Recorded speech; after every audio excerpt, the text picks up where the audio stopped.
ಇನ್ನು ರೇಣುಕಾಸ್ವಾಮಿ ಕೊಲೆ ಕೇಸ್ನಲ್ಲಿ ಜೈಲು ಸೇರಿರುವ ದರ್ಶನ್ ಬಗ್ಗೆ ಇದೇ ಮೊದಲ ಬಾರಿಗೆ ಶಿವಣ್ಣ ಪ್ರತಿಕ್ರಿಯಿಸಿದ್ದಾರೆ.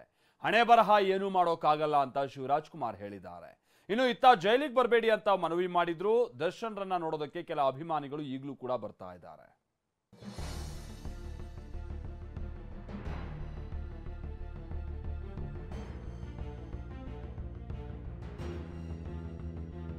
ರೇಣುಕಾಸ್ವಾಮಿ ಕೊಲೆ ಕೇಸ್ನಲ್ಲಿ ದರ್ಶನ್ ಪರಪ್ಪನ ಅಗ್ರಹಾರ ಸೇರಿ 8 ರಾತ್ರಿ 9 ಹಗಲು ಕಳೆದಿವೆ.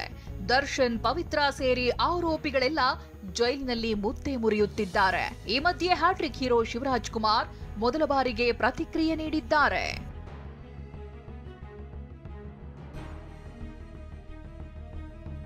ಹಣೆ ಬರಹ ಏನು ಮಾಡಲು ಆಗಲ್ಲ, ನಾವು ಮಾಡ್ತಿರೋದು ಸರಿನಾ ಅಂತ ಯೋಚಿಸಬೇಕು ಅಂತ ಶಿವರಾಜ್ ಕುಮಾರ್ ಹೇಳಿದ್ದಾರೆ. ಇವಾಗ ಏನು ಮಾಡಕ್ಕಲ್ಲ, ಯಾಕಂದ್ರೆ ಹಣೆ ಬರ ಅಂತ ಒಂದಿರುತ್ತೆ. ಫೇಟ್ ಅಂತ ಬಂದಾಗ ಏನು ಮಾಡಕ್ಕಾಗಲ್ಲ. ನಾವು ಏನ್ ಮಾಡ್ತೀವಿ ಸರಿನಾ ಅಂತ ನಾವ್ ಯೋಚನೆ ಮಾಡ್ತೀವಿ. ನೋವಾಗುತ್ತೆ, ಯಾಕಪ್ಪ ಹಿಂಗಾಯ್ತು ಅಂತ ಬೇಸರ ಆಗುತ್ತೆ.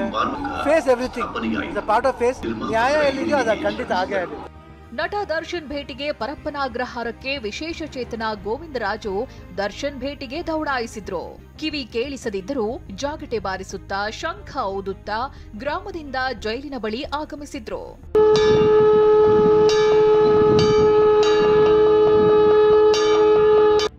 ಮಾರತ್ತಹಳ್ಳಿಯ ಆಟೋ ಚಾಲಕರೊಬ್ಬರು ದರ್ಶನ್ ನೋಡಲು ಆಗಮಿಸಿದ್ರು. ತಿಂಗಳಿಗೆ ಒಮ್ಮೆ ದರ್ಶನ್ ಅಣ್ಣನ ಭೇಟಿ ಮಾಡ್ತಾ ಇದ್ದೆ ಎಂದಿರೋ ಸುನಿಲ್ ಬಾಸ್ ಒಳ್ಳೆಯ ಕೆಲಸಗಳನ್ನ ಮಾಡ್ತಿದ್ರು, ಈಗ ಅವರು ಜೈಲಿನಲ್ಲಿ ಕಷ್ಟ ಅನುಭವಿಸುತ್ತಿದ್ದಾರೆ ಅಂತ ನೊಂದುಕೊಂಡ್ರು. ಅವ್ರ ಕಷ್ಟದಲ್ಲಿದ್ದಾಗ ನಾವು ಅವ್ರ ಜೊತೆ ನಿಲ್ಬೇಕು. ಯಾಕೆ ನಮ್ ಕಷ್ಟ ಅಂತ ನಮಗೆ ಕಷ್ಟ ಇದ್ದಾಗ ಅವ್ರ ಮನೆಗೆ ಹೋಗ್ತೀವಲ್ವಾ, ಅವ್ರ ಕಷ್ಟದಲ್ಲಿದ್ದಾರೆ, ನಾವು ಅವ್ರ ಜೊತೆ ನಿಲ್ಬೇಕು ಸರ್. ಇನ್ನು ಈ ಬೆಳವಣಿಗೆಯ ಬಗ್ಗೆ ಸಿಎಂ ಸಿದ್ದರಾಮಯ್ಯ ಪ್ರತಿಕ್ರಿಯೆ ನೀಡಿದ್ದಾರೆ. ಕನ್ನಡ ಚಲನಚಿತ್ರ ಬೆಳೀಲಿ, ನಿರ್ಮಾಪಕರು ಕೈ ಸುಟ್ಟುಕೊಳ್ಳದೆ ಇರೋ ಸಂದರ್ಭ ಬರಲಿ ಅಂತ ಆಶಿಸಿದ್ರು.